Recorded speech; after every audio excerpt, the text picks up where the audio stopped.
안녕하세요. 자연치유와 대체요법으로 사기암을 관리하고 있는 지혜와 성실입니다. 드디어 봄이 오는 것 같습니다. 이렇게 눈이 엊그제 많이 왔는데 바로 녹아버렸어요. 어제도 제가 산에 갔는데 눈이 녹은 그 물기 때문에 길이 굉장히 찔떡거렸어요. 그래서 오다가 뭐 발을 털고 막 온갖 저기를 다 하고 왔는데 이제는 봄이 오면 눈이 안 오겠죠. 요즘은 새소리가 엄청 활기차졌어요. 봄이 되면 새들은 짝을 찾기 위해서 노래를 많이 부른다네요. 근데 우리 베란다가 여기에 베란다가 굉장히 넓어요. 넓고 여기에 또 이 자갈을 다 깔아놨습니다. 그래서 여름에는 주변이 다 산이니까 여기 베란다에서 좀 야외 비박을 해도 좋겠다. 저하고 비박하고 싶으신 분 놀러 오세요. 그래서 그런 생각을 하는데 이 자갈 사이에 쌀을 이렇게 뿌려주면 온 동네 새들이 다 모여서 쪼아 먹고 난리 납니다. 제 남편의 취미생활이 됐어요. 쌀 뿌려놓고 소파에 앉아서 새들이 몇 마리가 오는지 가만히 세어보다가 새가 엄청 많이 오는 날에는 저한테 다가와서 소곤거려요. 귀에다 대고 지금 8마리나 와 있다고. 새들이 소리 내면 날아갈까봐 얼마나 조심을 하는지. 그래서 이런 시골의 자연 속에서 사는 즐거움이 그런 게 또 있습니다. 오늘은 암의 원인은 미세 기생충이라는 학설에 대해서 그 학설을 펼치신 분들의 인터뷰 내용을 한번 정리를 해서 시리즈로 올려드릴까 합니다. 우리 많은 암환우님들이 기생충 약은 사놓고 먹지 않고 있다고 얘기들을 하세요. 전 좀 이해가 되지 않아요. 목숨을 건 질환 앞에서 저렇게 실천력이 없나 그런 생각을 했거든요. 그런데 얘기를 나누다 보니까 많은 분들이 암과 구충제와의 연관성을 머리로 이해하지 못하는 면이 있는 것 같습니다. 이해가 돼야 실천을 하죠. 저도 그렇습니다. 그래서 저는 이제 이 구충제나 뭐 이 기생충약 이런 거가 나오면 주로 이 노트에다가 노트 필기를 해가면서 이걸 듣거든요. 이게 좀 막 글씨가 막 날아가게 하지만 그래도 노트 필기를 하면 귀에 쏙쏙 들어오는데 그냥 들으면 금방 잊어버리기도 하고 반복해서 들어야 되고요.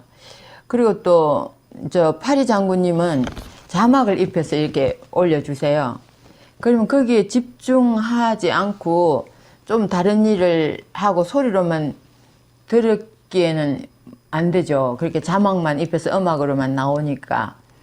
그래서 제가 이 몇 분의 그 내용을 좀 간추려서 특히 파리 장군님의 내용을 간추려서 이걸 좀 제가 노트 필기 해놓은 걸 가지고 설명을 해드리면 우리 암환우님들이 운동을 할 때든 집안일을 할 때든 이걸 휴대폰을 켜놓고 운동할 땐 저도 이어폰을 켜고 산으로 가거든요.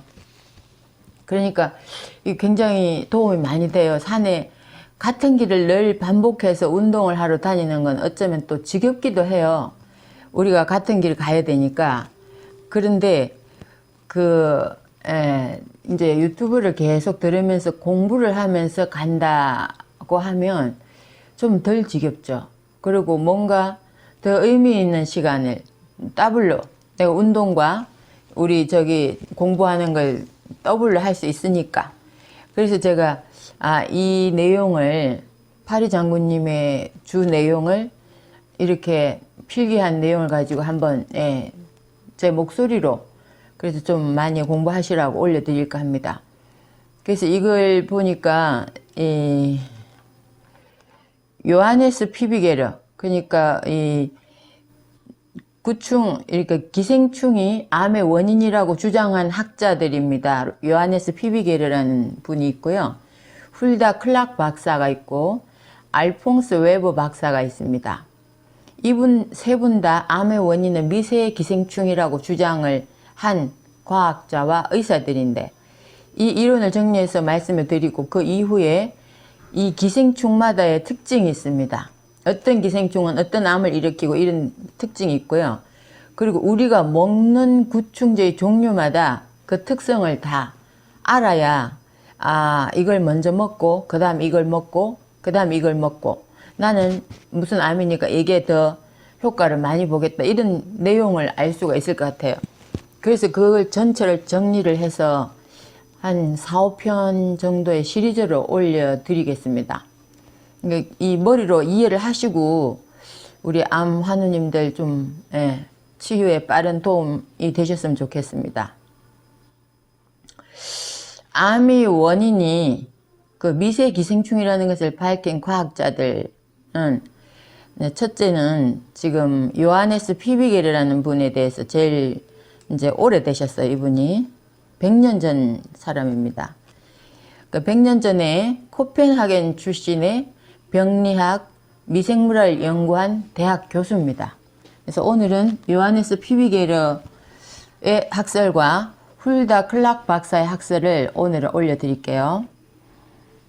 쥐에서 이 요하네스 피비게르는 쥐에서 악성 종양을 발견하고 종양을 절개해봤더니 기생충과 기생충 알이 가득 차 있다는 것을 발견했습니다.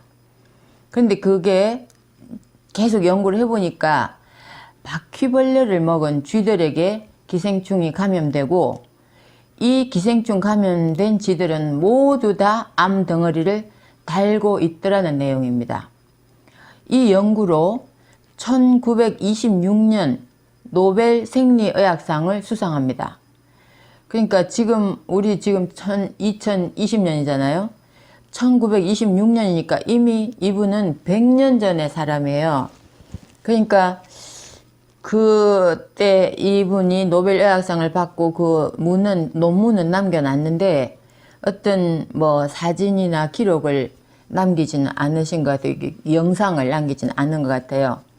그래서 이분이 돌아가신 뒤에 다른 과학자들이 또 쥐실험을 했어요. 똑같은 실험을 했는데 비타민 A가 부족한 쥐들이 암에 걸린다고 주장을 했습니다. 그래서 이분이 받은 노벨상이 돌아가신 다음에 논란이 있었어요. 근데 나중에 또 일부 학자들은 암의 원인을 밝힐 것을, 이게 원인이 밝혀지는 것을 꺼려한 주류 의학계의 전략이었다는 설도 있습니다. 근데 지금 이게 상황으로 보면 저는 이 설이 맞다고 봅니다. 주류 의학계가 이게 암의 원인을 밝히면 너무나 간단하게 치료가 돼버리니까 오히려 그걸 자꾸 숨기자 그렇게 그 많은 뒤에서 어떤 그 공작을 하지 않았나 그런 생각이 듭니다. 다른 분들도 마찬가지 핍박을 굉장히 많이 받았거든요. 그래서 요하네스 피비게르라는 분은 맨 처음 이제 이 세상에서 처음으로 암의 원인이 미세 기생충이다 이걸 밝힌 사람이고요. 그 다음에 훌다 클락 박사가 있습니다. 이분은 최근까지 그러니까 2009년에 돌아가신 분이에요. 그러니까 우리와 같은 생을 살고 계셨던 분입니다. 캐나다 출신의 미국 의사입니다. 암을 비롯한 모든 질병은 기생충 감염과 관련이 있다고 주장을 했고요. 암 환자들을 기생충 치료로 완치시키면서 병원을 운영했습니다. 훌다 클락 박사가. 근데 미국 주류의학의 온갖 소송에 휘말리면서 고생을 했습니다. 그러다가 그냥 뭐 도저히 이게 너무 그 방해가 너무 심하니까 멕시코로 갔습니다. 그래서 멕시코로 넘어가서 작은 병원을 운영하다가 2009년 81세로 작고를 했습니다. 그녀의 임상 내용을 살펴보면 병의 원인을 이분은 3가지로 잡았습니다. 모든 질환의 원인은 화학물질, 기생충, 곰팡이더라. 이렇게 크게 3가지로 봤습니다. 근데 이분이 암도 이 3가지로 봤습니다. 암의 원인도. 그래서 이분은 6권의 저서를 남겨서 지금도 훌다 클락의 프로토콜을 그 프로토콜을 이용해서 암을 치유시키는 의사들이 많이 있습니다. 그래서 저도 지금 훌다 클락의 저서를 지금 주문을 해 놓은 상태입니다. 아직 받지는 못했습니다. 이 기생충에 대해서 훌다 클락의 그 학설을 말씀을 드리겠습니다. 훌다 클락 박사의 그 생각은 이게 그분의 연구한 그 내용이기 때문에 현재 우리가 생각하는 거하고 조금 다를 수도 있습니다. 그렇지만 두 종의 기생충이 암에 관계하더라고 이분은 주장을 합니다. 콜로스트리움 박테리아는, 이게 박테리아는 거의 눈으로는 보이지 않습니다. 현미경으로 봐야만, 그것도 아주 배율이 좋은 현미경으로 봐야 되죠. 이 박테리아가 암의 초기 생성에 관여하더라. 그렇게 주장을 했고요. 그 다음에 초기 생성에 관여한 놈이 있고, 그 다음에 파시올롭시스 기생충이 흡충으로, 흡충이라는 건 우리 피부에 쫙 달라붙어서 피를 빨아먹는 거죠. 이 악성 종양을 키우는데 역할을 하더라는 거예요. 그러니까 암 초기 생성에 관여하는 콜로스트리움 박테리아와 파시올롭시스 기생충이 두 개가 결합이 되면 결국은 암으로 크더라는 거죠. 그래서 이 파시올롭시스라는 이 기생충은 야채에 특히 많다고 합니다. 익힌 당근에서도 살아있고 끓는 물에서도 죽지 않는 균으로 밝혀졌습니다. 그러니까 그러면 이걸 어떻게 죽일 거예요? 끓여도 안 죽는 걸. 그러면 우리가 모든 채소를 익혀 먹을 수도 없고 익혀도 안 죽는 놈이 있고 참 지독한 것 같죠? 그 다음에 그걸 뭐 깨끗이 씻어도 안 되고 한다면 한 가지 답은 우리는 기생충약을 먹을 수밖에 없는 거죠. 그래서 기생충약이 아니면 죽일 수 없다는 결론입니다. 그래서 암이 재발된 경우에는 다시 흡충들에 감염된 것을 발견했다고 합니다. 그러니까 우리가 병원에서 수술, 항암, 방사선을 다 하죠. 근데 이게 내 몸의 정상세포도 엄청나게 많이 죽이고 내 면역을 굉장히 많이 떨어뜨려요. 근데 그때 그 기생충이 완벽하게 박멸이 돼버리면 재발하기가 쉽지가 않겠죠. 그런데 이게 너무 미세하기 때문에 우리 몸속 어딘가에서 또 남아있다가 얘들이 내 몸의 면역이 딱 떨어지면 다시 또 해서 그걸 재발이라고 하지 않나, 저는 그렇게 생각이 되고요. 따라서 몸의 체계에서, 몸 자체에서 기생충을 박멸해야 하는 게 그걸 박멸을 해야 재발이 안 되고 그것만 박멸해야 되는 게 아니라 동시에 면역 체계를 정상화 시켜야 된다고, 이렇게 그래야 기생충 감염을 막는다고 합니다. 이 내 면역 체계가 무너지면 이 세포가 건강하지를 못해요. 그럼 세포가 건강하지 못하다는 건 제가 이게 많은 책을 읽으면서 종합을 해보면 우리 세포 속에 미토콘드리아가 건강한 세포는 꽉 차 있다고 그래요. 에너지를 내는 세포가. 그런데 이제 노쇠한 세포, 노쇠한 사람, 면역이 굉장히 약한 사람은 이 세포 속에 꽉 차 있어야 되는 미토콘드리아가 거의 헐렁하게 다 비어 있고 뭐 몇 개밖에 없대요. 그러면 거기는 이미 병든 세포예요. 세포가 이제 이미 힘이 없는 세포예요. 그러면 이 꽉 차 있는 세포에는 미세 기생충이 쉽게 침범을 못 하는데 이 면역이 낮고 노쇠한 이 세포에는 쉽게 침범을 한다는 거죠. 그러니까 이 기생충 박멸과 면역 체계를 올리는 것, 그 두 가지 미션이 우리 암환우들에게 있지 않나, 그런 생각을 하게 됩니다. 그리고 이분이 지금 주장을 한 게 곰팡이균이 있습니다. 곰팡이균은 구강을 통해 들어온 콜로스트리움 기생충은 암의 생성에 관여하고, 앞에서 말씀드렸죠. 그 다음에 흡충 쪽인 파시올롭시스 기생충은 악성 종양을 키우는 역할을 한다고 하는데, 체내에 들어온 이 바람 기생충들이 곰팡이 독소인 제랄레논, 파튤린, 아플루톡신을 만들어요, 체내에서. 그러니까 이 기생충이 우리가 곰팡이를 모르고 우리는 음식에 있는 곰팡이를 먹을 수도 있어요. 숨 쉴 때도 폐로 들어갑니다. 그래서 그 자동차 에어컨의 이 필터에서 이게 막 물기가 있으면 곰팡이균이 서식을 하거든요. 그러면 이걸 딱 틀었을 때 곰팡이 포자가 계속 이렇게 에어컨 바람을 통해서 나오는 거죠. 그렇게 되면 우리 코로 호흡으로 곰팡이균 들어갈 수밖에 없습니다. 그래서 우린 그런 것도 굉장히 조심을 해야 되는데, 우리는 이 발암 물질인 곰팡이가 우리가 먹거나 호흡을 해야 된다고만 생각을 했는데 그렇지 않아요. 여기 보니까 곰팡이 독소인 제랄레논, 파툴린, 아플라톡신을 이 기생충들이 만든다고 그래요. 체내에서. 그리고 마이코톡신이라는 곰팡이균을 생성을 해서 결국 발암작용을 하더라고 주장을 합니다. 따라서 치유를 할 때도 몸이 약한 환자들에게 급격하게 과도하게 치료하면 해서 암 종양이 터지게 되면 암 종양 안에 있는 많은 양의 암세포 산물인 아플라톡신이 몸에 퍼져서 간과 면역이 약한 환자의 경우 사망에 이를 수도 있다고 주장을 합니다. 그러므로 간이 약하고 면역이 떨어진 약한 환자에게 급격한 치유 시도는 오히려 더 위험할 수 있다, 이렇게 얘기를 하는데요. 이 급격한 치유 시도가 뭐냐면 수술, 항암, 방사선을 얘기합니다. 그래서 제가 봤을 때 항암, 2차 항암하고 죽는 사람도 봤고요. 그분은 이미 원래 왜소했고 몸이 약했어요. 그런데 그런 분한테 항암을 하니까 2차에 돌아가시더라고요. 그리고 저한테 그 구충제 먹다 남았다, 이걸 좀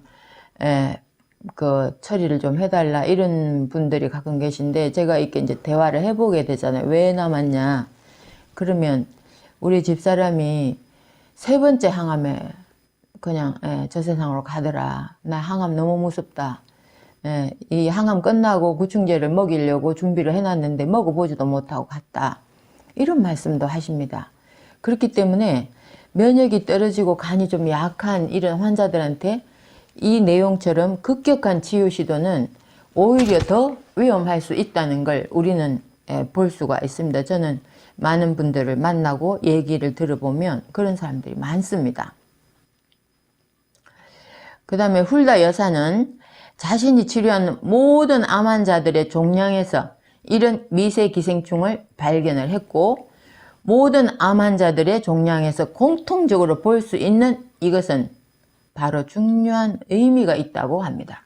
그러니까 뭐 유방암이든 무슨 뭐 폐암이든 모든 그 단도암이니 무슨 암들의 종양 속에는 전부 다 이 어떤 암종을 가리지 않고 공통적으로 이 미세 기생충을 볼 수 있었다고 합니다. 그러니까 이게 원인이라는 말을 우리는 저는 믿습니다. 이런 내용을 보면서 이게 맞다.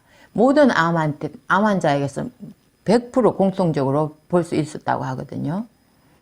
그래서 이 영상을 보면 기자와의 인터뷰가 있습니다. 그래서 파리 장군님이 이걸 자막 처리를 해주셨는데, 이게 제가 다시 재구성을 했습니다.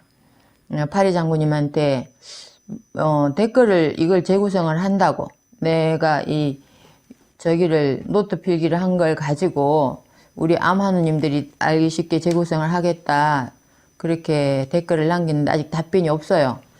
근데 파리 장군님이 아마 저는 이분은 어떤 대가를 바라지 않고 이거에 대해서 정말 진실을 파헤치겠다는 일념으로 이걸 올려주시기 때문에 허락을 하시지 않을까 생각을 하면서 지금 이걸 찍고 있습니다.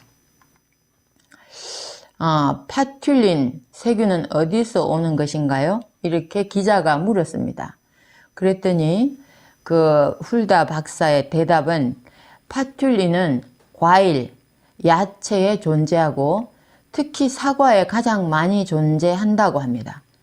사과 껍질에 존재하는 파툴린균을 육안으로 식별하기는 불가능하고 눈으로 보이는 갈색 점이 이 사과에 갈색 점이 이렇게 찍혀 있는 게 있잖아요. 그게 미세균의 집합이더라 이런 얘기를 하십니다. 모든 과일을 껍질을 제거하고 먹으라고 합니다. 우리는 껍질 속에 영양이 많기 때문에 깨끗이 씻어서 껍질을 다 먹잖아요. 그런데 그런 갈색 점이 박혀 있는 건 좀 제거를 해야 되지 않나 그런 생각을 하고요.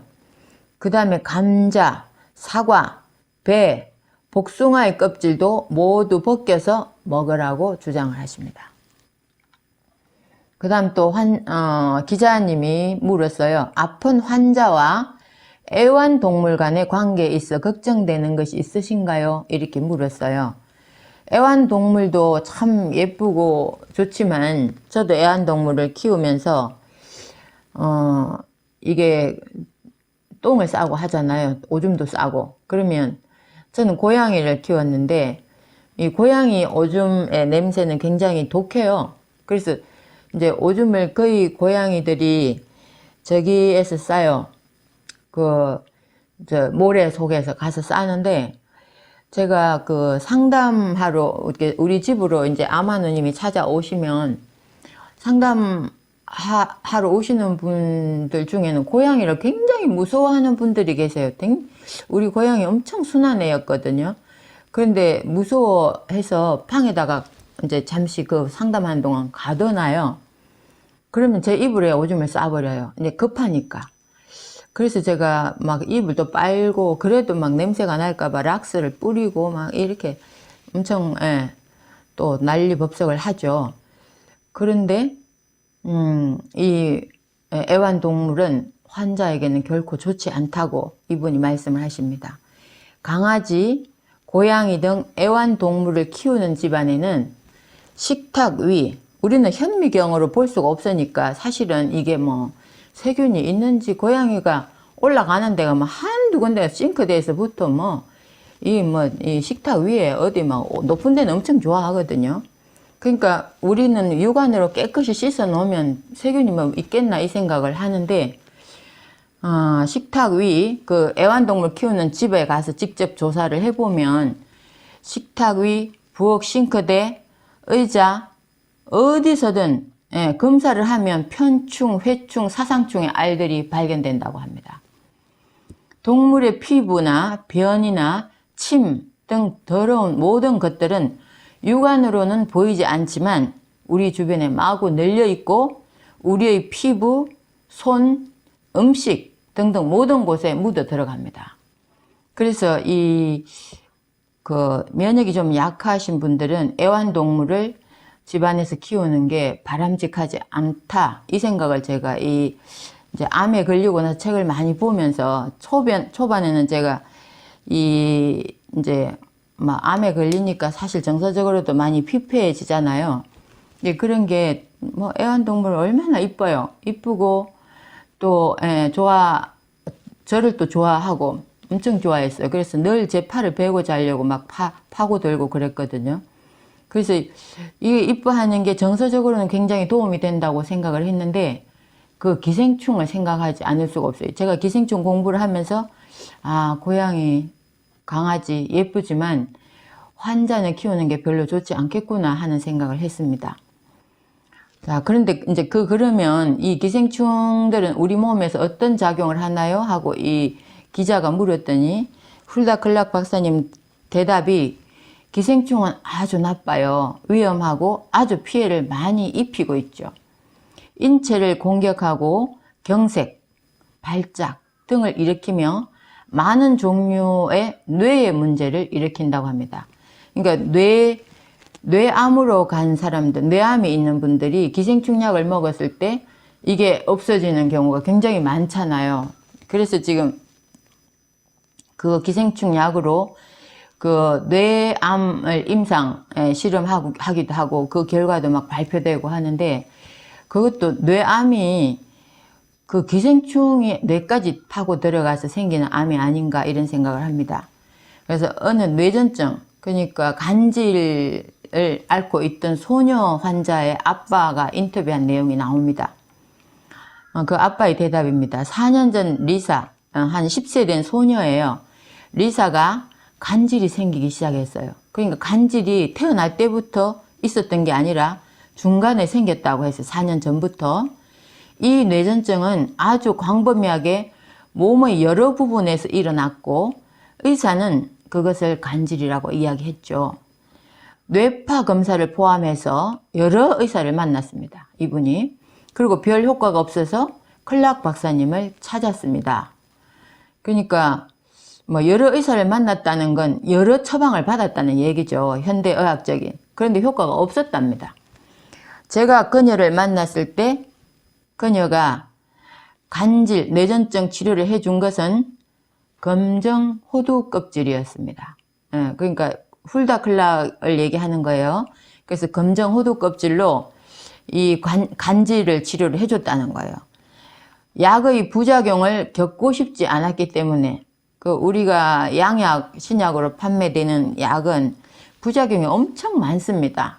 그 어린 소녀한테 자꾸 이게 일반 병원 치료를 해도 안 되면서 부작용이 생기니까 이분이 뭐 천연 치료다 싶어 한번 해보기로 결정을 했죠. 이렇게 대답을 해요. 그런데 검정 호두가 효력이 있더군요. 그러니까 기자가 검정 호두의 효력은 바로 나타났습니까? 물으니까 검정 호두 껍질을 먹은 지 5일 정도 지난 후에는 발작이 멈췄어요. 지난 2달 동안 잠을 잘 잤습니다. 이렇게 얘기합니다. 그러니까 이게 우리나라에는 없는 것 같아요. 검정호두라는 게. 근데 검정호두 껍질이 구충 역할이 굉장히 강력하다 합니다. 천연 구충제로. 그래서 지금 그 훌다클락의 저기에서는 매장, 훌다클락의 이름을 딴 판매하는 매장이 있더라고요. 거기에 보니까 훌다클락의 이제 저는 그 책을 거기서 샀는데, 책도 있고, 뭐 거기에 이런 검정 호두 껍질 액도 판매를 하고, 뭐 이것저것 판매를 한다고 해요. 그런데 뭐 검정 호두 껍질을 우리가 구하지를 못하니까, 구충제를 먹는 것도 답이지 않은가. 그리고 구충제가 뭐 굉장히 부작용에 막 시달린다면 또 천연을 찾아야 되겠죠. 근데 사실상 그렇게 뭐 부작용이 없어요. 제가 구충제를 굉장히 많이 먹고 지난 방송에 제가 실수로 하루에 180mg을 먹었다고 했는데 180이 아니고 1800입니다. 1800mg을 먹어도 저한테 나타난 부작용은 전혀 없었거든요. 그러니까 그건 이제 사람의 간의 기능, 뭐 이런 또 장기 기능에 약간씩 다를 수 있습니다만은 항암제로 부작용을 엄청나게 겪고 손톱 발톱 새까맣게 되고 빠지고 머리카락 다 빠지고 정말 진짜 개고생을 해요. 그런데 구충제 먹고 그런 고생 하는 사람 못 봤습니다. 그냥 간이 조금 수치가 올라가서 좀 쉰다. 뭐 이 정도입니다. 그렇기 때문에 우리가 검정 호두 껍질 액을 막 찾으려고 엄청 노력할 필요가 있을까 싶습니다. 구충제로 해결이 될 것 같거든요. 훌다클락 박사의 프로토콜로 암을 치료하는 의사들이 점점 많아지고 있습니다. 무척 빠른 회복을 경험하지만 이탈리아 로마에서도 암을 치료했다는 말을 하면 구속될 수도 있다고 협박이 들어온다고 합니다. 그래서 거기 이탈리아 로마의 의사 부인이 인터뷰하는 게 나옵니다. 그들은 훌다클락 박사의 프로토콜대로 흑호두 껍질을 사용을 하는데 이 흑호두 껍질 액은 비대흡충, 그러니까 굉장히 큰 흡충의 유충 단계, 굉장히 작은 유충 단계의 기생충을 죽이고 이것들은 장흡충이라 불리는데 5년 동안 2~3천 명의 암 환자들을 연구한 결과 모든 기생충의 유충이 암을 만들었다고 합니다. 그러니까 암을 만드는 게 뭐 아주 눈에 보일랑 말랑한 미세 기생충 뿐만 아니라 큰 기생충, 장흡충 기생충의 유충, 그러니까 새끼충이 암을 만들더라는 그런 얘기를 하거든요.